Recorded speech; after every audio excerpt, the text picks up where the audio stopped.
हार कर जीतने वाले को बाजीगर कहते हैं, ये फिल्मी डायलॉग है। लेकिन कर्नाटक में लगता है कि जेडीएस और कांग्रेस बाजीगर बन जाएंगे। जेडीएस ने कांग्रेस का समर्थन का प्रस्ताव स्वीकार कर लिया है। कर्नाटक चुनाव की सबसे बड़ी खबर हम इस समय आपको दे रहे हैं। कांग्रेस ने जेडीएस को यह प्रस्ताव दिया था। अब इस प्रस्ताव को स्वीकार करने के बाद जेडीएस ने राज्यपाल से मिलने का समय मांग लिया है। अब देखना यह होगा कि क्या राज्यपाल बाजीगर बन जाते हैं, क्योंकि तय उन्हें करना होगा। वो सबसे बड़ी पार्टी को पहले सरकार बनाने का न्योता दें या सबसे बड़े गठबंधन को पहले सरकार बनाने के लिए बुलाएं, जैसा पिछले कुछ चुनाव में हुआ भी है। हमारे साथ मौसमी सिंह हैं और जानकारी लेकर सीधे मौसमी के पास चलते हैं अपडेट के लिए। मौसमी, बताइए।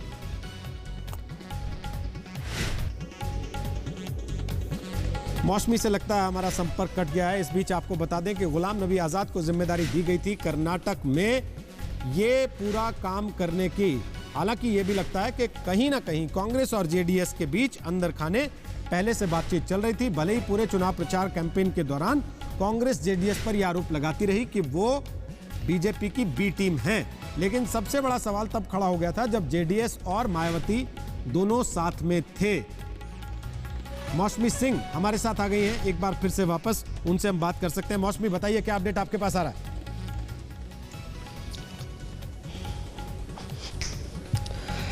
देखिए, हम आपको लेटेस्ट ब्रेकिंग अपडेट दे रहे हैं कि लगातार एचडी देवेगौड़ा जो है संपर्क बनाए हुए हैं कांग्रेस पार्टी से और लगातार गुलाम नबी आज़ाद साहब से उनकी बात हो रही है। 5:30 बजे का लगभग वक्त मिला है। ये भी तय हो गया कि कांग्रेस ने अपनी चिट्ठी गवर्नर को दे दी है और उधर से जेडीएस की चिट्ठी गवर्नर को पहुंचेगी। हमें ये पुष्टि मिली है कि गवर्नर को कांग्रेस पार्टी ने ये चिट्ठी दी है कि हम जेडीएस का समर्थन करेंगे, अनकंडीशनल सपोर्ट करेंगे। कोई डिप्टी सीएम या कितने मंत्री होंगे इसकी बात नहीं हुई है। जेडीएस के नेतृत्व में कांग्रेस पार्टी सरकार बनाएगी, उसको सपोर्ट करेगी। इस बात की पुष्टि कांग्रेस पार्टी ने कर दी है। ये हमें लेटेस्ट अपडेट मिल रही है और अभी लगातार एचडी देवेगौड़ा जो है वो गुलाम नबी आजाद साहब के संपर्क में है। क्राइसिस मैनेजर जो भेजा गया था वो दिल्ली से एक तरह से कहे तो संकट मोचक है या कांग्रेस आला कमान के दूत गुलाम नबी आजाद साहब हमारे साथ जुड़ रहे हैं। आजाद साहब, यहाँ पे छींटाकशी शुरू हो गई। भाजपा कह रही है कि आप एक तो नैतिकता के आधार पे कांग्रेस भाजपा का जो अधिकार बनता है सरकार बनाने का, क्योंकि वो सिंगल लार्जेस्ट पार्टी है और मैंडेट जो है बेसिकली वो भाजपा के पक्ष में। बहुत अच्छा। जहां बीजेपी को कर्नाटक में नैतिकता याद आई, भारतीय जनता पार्टी को, अमित शाह जी को और उनके बड़े लीडरों को गोवा में नैतिकता नहीं याद आई थी, जहां कांग्रेस पार्टी लार्जेस्ट पार्टी थी। बीजेपी को मणिपुर नैतिकता याद नहीं आई थी, जहां कांग्रेस को लार्जेस्ट पॉलिटिकल पार्टी थी। बीजेपी को मेघालय में नैतिकता नहीं याद आई थी, जहां कांग्रेस लार्जेस्ट पार्टी थी, तो और उन्होंने सरकार बनवाई, तो यहां उनको नैतिकता याद आ गई।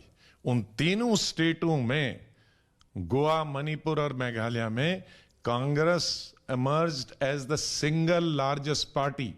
और फिर उसके बाद कैसे तोड़ जोड़ करके, मैं उन शब्दों का प्रयोग नहीं करना चाहता हूं टेलीविजन पे नेशनल, कि किस तरह से उन्होंने सरकार बनाई, लेकिन Congress was the single largest party और यहां उनको आ गई।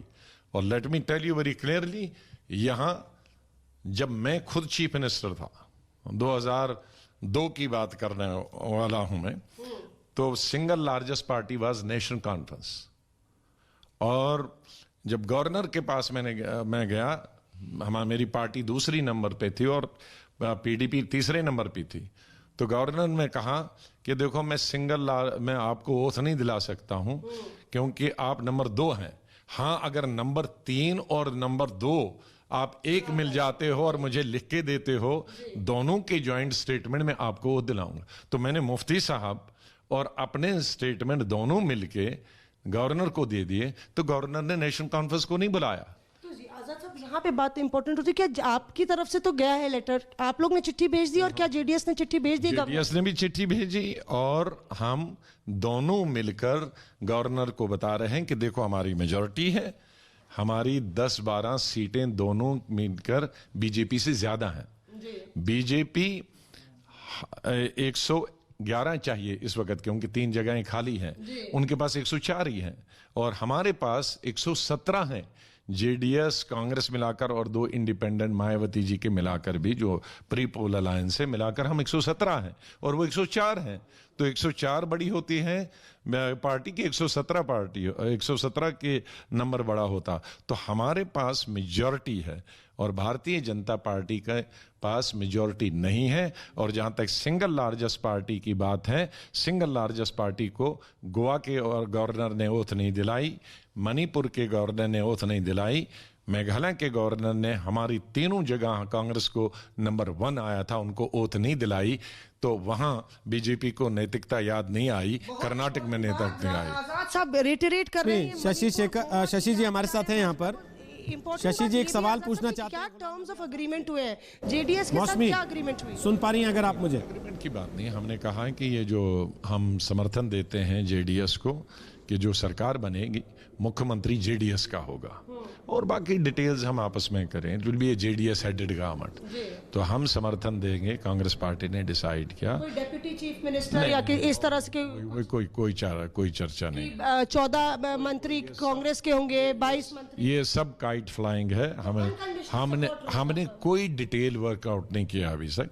हमने अभी जो निर्णय लिया है जेडीएस और हमारे बीच में, और गवर्नर जी को भी हम यही लिख के ले रहे हैं कि चीफ मिनिस्टर उनका होगा। It will be A government headed by JDS, और वो हमारे बीच में की बात की है, जब ओथ लेगा चीफ मिनिस्टर उस वक्त हम डिटेल वर्कआउट करेंगे। लेकिन कोई वर्कआउट अगर कोई कहता है कि ये सौदा हुआ है, वो सौदा हुआ है, ये इतने मंत्री इसके होंगे, वो सब झूठ है जी। तो बेसिकली अगर ये कहेंगे कि सेक्युलरिज्म के आधार पे आपने जो है जनता दल को भी, सेक्युलर को भी समझाया, सुना कि मायावती ने भी अपनी तरफ से बात की गौड़ा साहब से। मालूम किससे कहें, लेकिन जनता दल हमने देवी गौड़ा जी को प्रधानमंत्री में भी समर्थन दिया था। 96 में तो कांग्रेस के समर्थन से वो प्रधानमंत्री बने थे, तो कोई नई बात नहीं है। और यहाँ भी बीच में हमारे बीच में एक दूसरे के समर्थन से चीफ मिनिस्टर बने हैं, हमारे और उनके चीफ मिनिस्टर भी एक दूसरे के समर्थन। हम ये कहेंगे कि एक सोच है, लाइक माइंडेड पार्टीज हैं, और ये पहली दफ़ा नहीं है, बल्कि ये दूसरी, तीसरी, चौथी दफ़ा होगा जब हमने प्रधानमंत्री के वक़्त उनको समर्थन दिया था, फिर चीफ मिनिस्टर के वक्त उन्होंने हमें समर्थन दिया, फिर उनका मुख्यमंत्री बना, हमने समर्थन दिया। तो ये कोई नई बात नहीं है। हम दोनों के जब भी कोई राष्ट्रीय हित की बात होती है या स्टेट के हित की बात होती है, हम एक दूसरे को समर्थन करते हैं। क्राइसिस मैनेजर हैं शशि जी, आप अपना सवाल पूछे, क्या पूछना चाह रहे थे? मेरे 2 सवाल हैं मौसमी इनसे। पहला सवाल ये कि अभी ये कह रहे हैं कि भाजपा ने ऐसा किया इसलिए हमें ये ऐसा कर रहे हैं, तो सवाल क्यों उठा रहे हैं? मेरा ये कहना है कि अगर ये सवाल पहले उठा रहे थे भाजपा की करतूत पर, तो आज ये वो काम क्यों कर रहे हैं? नंबर 1। नंबर 2, अगर आज ये समर्थन दे रहे हैं तो क्या 2019 का चुनाव भी साथ मिलकर लड़ेंगे? बिल्कुल। आजाद साहब, ये पूछा जा रहा है कि क्या जो भाजपा ने गलत किया, आप मणिपुर और गोवा में भाजपा ने जो किया वो गलत था, तो क्यों आप उन्हीं का किया जो है दोहरा रहे हैं? क्या वो गलत नहीं है? नैतिकता क्या है? मैंने जो हम कर रहे हैं मैंने जो बताया आपको, वो जम्मू कश्मीर की मैंने मिसाल दी कि सिंगल लार्जेस्ट पार्टी के पास अगर बहुमत नहीं है और 2 दूसरी पार्टियां मिलकर अगर बहुमत सिद्ध करती हैं, तो उनको बनना चाहिए। मैं सिर्फ नैतिकता की बात याद उनको, क्योंकि आपने मुझे बताया कि बीजेपी कहती है कि कांग्रेस पास नैतिकता नहीं है, तो उनको और गोवा में हुआ वो नैतिकता के लिए याद दिलाया। लेकिन मैंने कॉन्स्टिट्यूशनल पोजीशन जम्मू कश्मीर की कोर्ट की कि जब मुझे 2002 ने गवर्नर ने नंबर 2 पार्टी रिफ्यूज किया था, उन्होंने कहा था मैं नंबर 1 को बुलाऊंगा, लेकिन गवर्नर ने साथ ही मुझे यह भी बताया था कि अगर नंबर 2 और नंबर 3 आप मिलके इकट्ठे आते हैं और वो नंबर 2 और नंबर 3 गवर्नमेंट बना सकते हैं, तो मैं आपकी पार्टी को, और जो उन्होंने किया जब तो ये सवाल खड़ा हो रहा है कांग्रेस को, क्यों मणिपुर और गोवा अगर अनैतिक था, बीजेपी ने जो किया वो अनैतिक था, तो आप हम क्यों फिर आप वही बता दें। मैं वो जवाब है मेरा, बीजेपी वाले जब हम कहते हैं अनएथिकल, तो मैंने कहा था जब वो करते थे अनएथिकल था, नहीं तो हमको क्यों अनएथिकल, लेकिन जो दूसरी और तीसरी पार्टी मिलके हम कर रहे हैं, मैं आपको वो कॉन्स्टिट्यूशनल पोजीशन जेएंडके की बता रहा हूं कि जहां गवर्नर ने, और वो हमारा गवर्नर नहीं था, let me tell you, I think वो हमारे बीजेपी समर्थन गवर्नर ही थे उस वक्त के, तो उन्होंने मुझे ये बताया है कि भाई अगर नंबर 2 और नंबर 3 मुझे लिख के दें और उनका नंबर बनता है, मैं उसको दिलाऊंगा। तो यहाँ आपके आंकड़े बन रहे हैं आज, हम यहाँ नंबर 2 और नंबर 3 मिलकर हम 117 बनते हैं और बीजेपी 104 बनती है। So this is a constitutional position I am telling you. तो संवैधानिक आधार आजाद साहब बता रहे हैं। दूसरा सवाल, ये बड़ा सवाल है कि क्या ये बेंगलुरु का कर्नाटक का किला फतेह करके, यानी कि बोलें कि ये 2019 तक ये गठबंधन आगे चलेगा और 2019 की भी बिल्कुल हम जो डिटेल्स वर्कआउट कर रहे हैं जेडीएस के साथ गवर्नमेंट बनाने के बाद, हम पूरे 5 साल के लिए, हम बीच में नहीं चाहते हैं कि तोड़ दें, हमारा पूरा 5 साल सरकार चले, ऐसा अरेंजमेंट करेंगे। नहीं, ये भी है कि क्या 2019 की जो लोकसभा 5 साल में ही तो 2019 भी आता है। 5 साल तो 2000 के बियॉन्ड 4 साल और जाता है। हम सिर्फ जो अरेंजमेंट होगा वो हमारा सिर्फ 1 साल के तक नहीं होगा ना, नहीं होगा, वो हमारा अरेंजमेंट पूरे 5 साल के लिए होगा। हम ये माने कि कर्नाटक से बाहर भी होगा। जाहिर है अब कर्नाटक से बाहर तो हमारे दूसरे राजनीतिक दल हैं और हमारी पूरा प्रयास रहेगा कि कर्नाटक से बाहर भी जो राजनीतिक दल हैं जो एक ही सोच के हैं, और जेडीएस के साथ क्या 2019 का चुनाव आप यहाँ पे लड़ेंगे कर्नाटक में लोकसभा? जब सरकार इकट्ठे होगी तो अलग अलग थोड़ी लड़ेंगे। जब सर भी खाका तैयार हुआ है? नहीं, अभी कोई खाका नहीं, अभी तो प्रेजेंट जो सिचुएशन है उसको डील करने के लिए बनाया गया है। जाहिर है जब ये हमारी कोalition गवर्नमेंट होगी, कांग्रेस के समर्थन से गवर्नमेंट होगी, तो जाहिर है हम एक दूसरे के खिलाफ थोड़ी इलेक्शन लड़ेंगे। बहुत बड़ी बात कह रहे हैं आजाद साहब। दूसरी बात, आजाद साहब आपका काफी अच्छा रिलेशन रहा है देवेगौड़ा साहब के साथ, पुराना रिश्ता रहा है। जाहिर है बीजेपी एड़ी चोटी का जोर लगा रही है। उसने कहा कि हम सरकार बनाएंगे और तमाम ऑब्जर्वर्स को भी पैराशूट किया जा रहा है बीजेपी के यहाँ पे बैंगलोर। बीजेपी से मेरी एक बड़ी शिकायत है, मुझे इनसे ये शिकायत नहीं है कि माननीय प्रधानमंत्री जी कितनी पब्लिक मीटिंग करता है, अमित शाह जी कितनी पब्लिक मीटिंग करते हैं, पूरे भारत का केंद्रीय मंत्रिमंडल यहाँ रह जाता है और जो जिम्मेदारी जिसके लिए वो चुने गए हैं वो पूरी नहीं करते हैं। मुझे इससे शिकायत नहीं है कि पूरे भारतीय जनता पार्टी के मुख्यमंत्री अपना अपना राज्य छोड़कर यहाँ बैठते हैं। हाँ, अपने लोगों की सेवा उनको करनी चाहिए थी, वो सेवा नहीं कर रहे हैं, लेकिन बीजेपी की सेवा कर रहे हैं, वो तो उनकी नैतिकता पर मैं छोड़ देता हूँ। लेकिन शिकायत ये है कि एक दफ़ा इलेक्शन हो कैंडिडेट हो गए, उसके बाद भी 30 एमएलएज पर उन्होंने रेड किया इलेक्शन की डराने के लिए।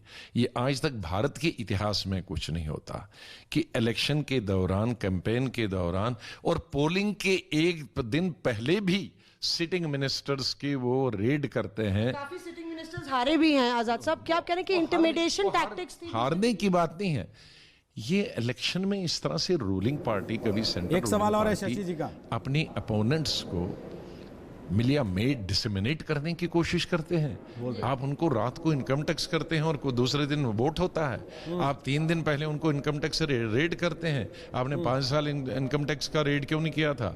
आज क्यों आप इलेक्शन में उनके कैंडिडेट्स को, अपने अपोनेंट्स को रेड करते हैं?